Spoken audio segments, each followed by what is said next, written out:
Thanks a lot, Sam. And Scott, we'll talk about the move, as Sam mentioned there here in a couple of moments. I want to ask you about a couple of horses later on in tonight's card, though.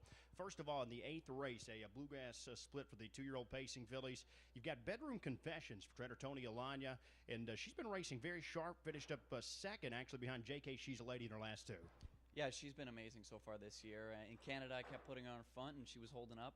And lately, I've been trying to trip her out, and she's been doing just the same. I mean, she's firing on all cylinders at the wire, so I'm hoping for a good effort tonight. Is that the goal again tonight, probably, to try to trip her out? It's a very deep division. I mean, she's got a big bottom to her. She can go some big speeds. I'm going to try and get her, position her up close, and I think she's the best. All right, well, we'll look for that. I like her in that spot as well, so hopefully I won't jinx you. So race 9, that wraps up the pick 4 here. And you have a trotter there to the inside that made a break last time. He has shown signs of talent, musical rhythm. Why did he make the break last time? What do you think about him to bounce back tonight?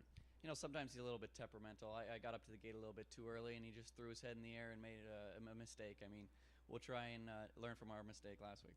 All right, we'll look for that, too. That wraps up the pick 4, of course, in race 9. Also want to ask you about tomorrow night, of course, Art Speak, top 2-year-old trainer Tony Alanya. Everything has been said about this colt, but he's just been sensational so far. He has. You know, he's done everything I've asked of him and more. I mean, he's gone across the wire really strong his last few races, and he qualified here the other day. Seemed to love the track. I mean, I'm pretty excited for tomorrow. He looked wrapped up in that qualifier, too. Yeah, he was. I didn't pull the plugs, and he went a nice 52 comfortable miles, so he's ready for a big one.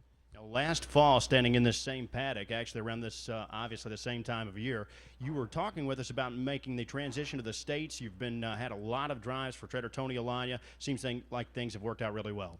Actually, it was this time last year I decided to get convinced to make the move and have the confidence to do it. And Alanya told me last year, and I'm watching him, leading trainer of the Lexington circuit for multiple years, telling me he'd use me on a lot of his babies. So it was an easy choice, and the transition's been great.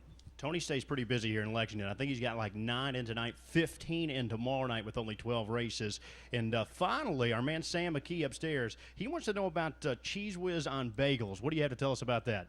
I mean, maybe that's the one thing I miss from home is up here, everything that was cream cheese or butter, I guess it's Canadian. I always like Cheese Whiz on bagels. We're going to send Sam up an order of bagels. We'll throw some Cheese Whiz in with it, and we'll send it back upstairs to you, Sam, for now.